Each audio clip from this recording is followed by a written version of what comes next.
Blackstone Audio presents The Truth About Muhammad, Founder of the World's Most Intolerant Religion, by Robert Spencer. This book bears the following dedication: To those who persevere in the face of tyranny. Chapter 1. Why a biography of Muhammad is relevant today. How the Islam is peace mantra still controls American policy. Muslim presentations of Muhammad, are they talking about the same man? Why it matters what Muhammad was like. Why this book is dangerous.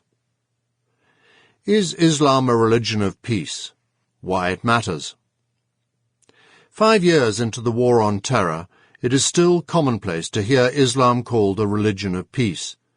It is now also common to hear that term used derisively or ironically in light of continued acts of violence committed in the name of Islam.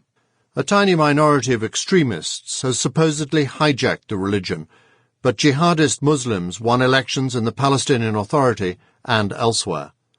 The new American-backed Iraqi and Afghan constitutions have enshrined Sharia, Islamic law, which includes the death penalty for Christian converts, as the highest law of the land, and the vast majority of peaceful Muslims show no signs of resisting or condemning the global Islamic jihad that is being fought in their name.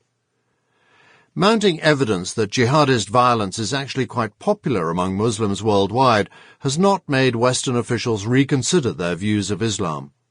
On April 10, 2006, President George Bush took questions from graduate students at the Paul H. Nitze School of Advanced International Studies at Johns Hopkins University in Washington, D.C.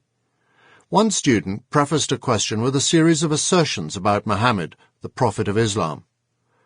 Morning, Mr. President.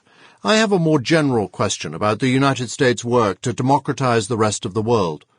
Many have viewed the United States' effort to democratize the world, especially nations in the Middle East, as an imposition or invasion on their sovereign rights. Considering that it was, in fact, the Prophet Muhammad who established the first known constitution in the world, I'm referring to the constitution he wrote for the city of Medina, and that his life and the principles outlined in his constitution, such as the championing of the welfare of women, children and the poor, living as an equal among his people, dissolving disputes between the warring clans in Arabia, giving any man or woman in Parliament the right to vote, and guaranteeing respect for all religions, ironically parallel those principles that we hold most precious in our own constitution. I'm wondering how might your recently formed... Sample complete. Ready to continue?